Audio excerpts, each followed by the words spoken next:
Family, friends, and supporters of the late student-athlete Rene Baterbonia continue to pay their last respects. For the latest, we have News 5's Mon Gualvez. Mon, go ahead.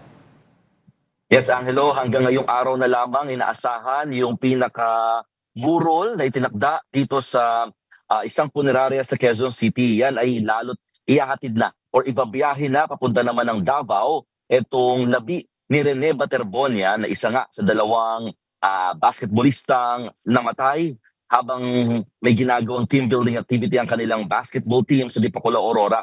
Ang initial information ay binigay ng kanyang mga kaanak at mga dating coach, alas 12 ng madaling araw ang biyahe ng labi ni Rene mula dito sa Maynila patungong Davao. Inaasahan kasi na ibuburol muna siya sa Ateneo de Davao kung saan nag-aral ng senior high school itong si Rene or Bobet as they fondly call him. At ang sinasabi, sinagot daw ng Ateneo de Manila University magiging biyahe ng pamilya maging ng labi ni Rene patungo nga ng Davao. Nakatakdang sumakay ng private plane ang pamilya ni Rene patungong Davao. And then afterwards, after na ilang days na pananatili sa Davao, ay saka naman ililipat ang kanyang mga remains sa Agusan del Sur, in which yun yung kanilang pinaka-hometown. Ilan sa mga prominent people na pumunta dito sa funeral sa Quezon City ay si Senator Bam Aquino na kilalang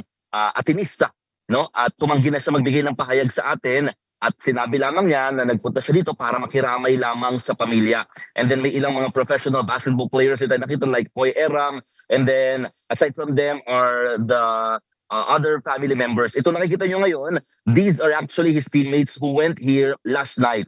Ito yung mga teammates niya sa Ateneo Blue Eagles who are, kumbaga pinaniniwalaan din nakasama doon sa ginawang team building activity. Pero hindi sila nagbigay ng panayam sa media at talagang iba yung way na dinadaanan nila kaya hindi natin sila mapuntahan o malapitan man lamang. But then we have an information na nakausap nila talaga or kinausap sila rather ng nanay ni Rene, no? Showing her sadness on what happened to her son.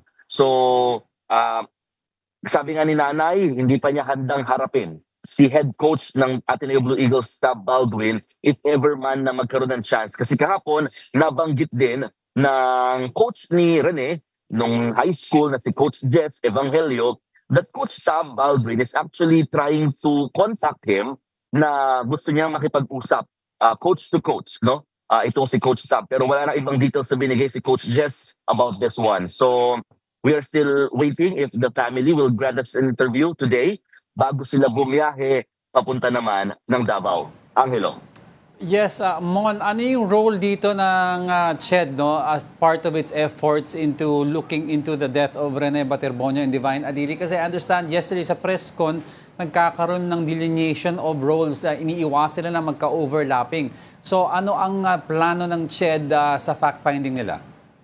Well, one of the information that we got na ang sabi ng CHED, they are actually giving instruction to the Ateneo de Manila University that to give them at least a full incident report on what transpired dito nga sa team building activity dahil nga yun yung pinakagusto nilang malaman on the side of the ADMU, no, o ADMO. So yun yung isa sa mga pinakamagiging role ng CHED dito sa fact-finding na ginawa para nga maimbestigahan at talagang malaman kung nagkaroon ba ng pagkukulang or somehow no yung foul play dito sa incidenting ito.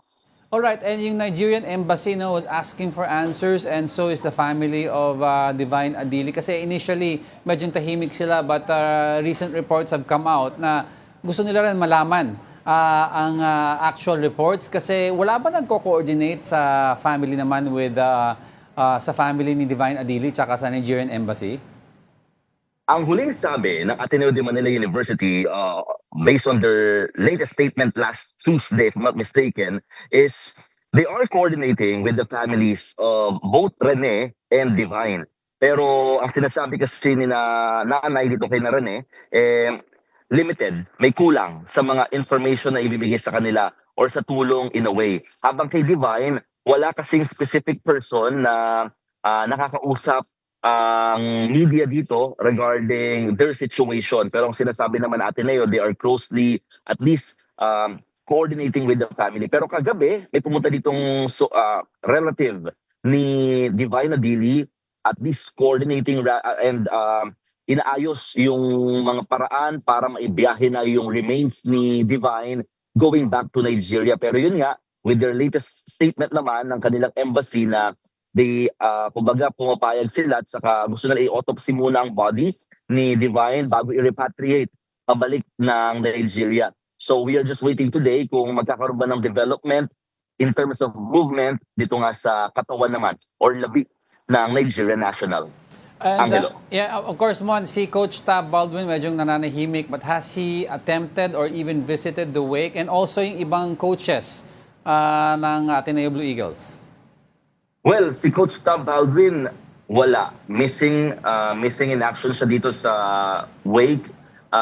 Hindi rin namin siya nakita. The fact that yesterday or last night was the perfect time dahil kasama nga ang buong team ng Ateneo Blue Eagles nang bumisita o dumalaw at nakiramay sa family ni Rene Baterbonia.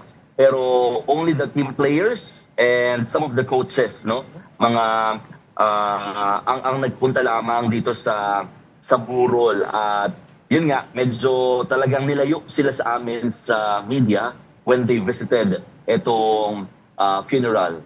Wait lang, Angelo. before I let you go, Mon, you said some of the coaches, yung coach na kasama sa Baler, nandun din, yung mga assistant coaches?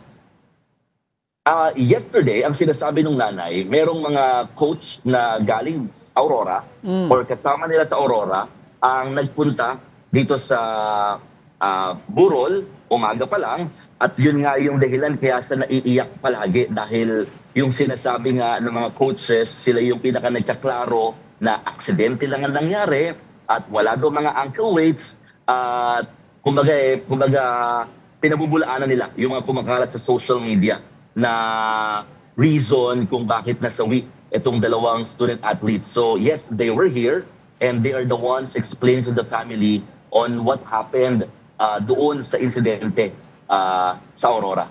Angelo. All right, thank you for that report. That was News 5's Mon Gualvez.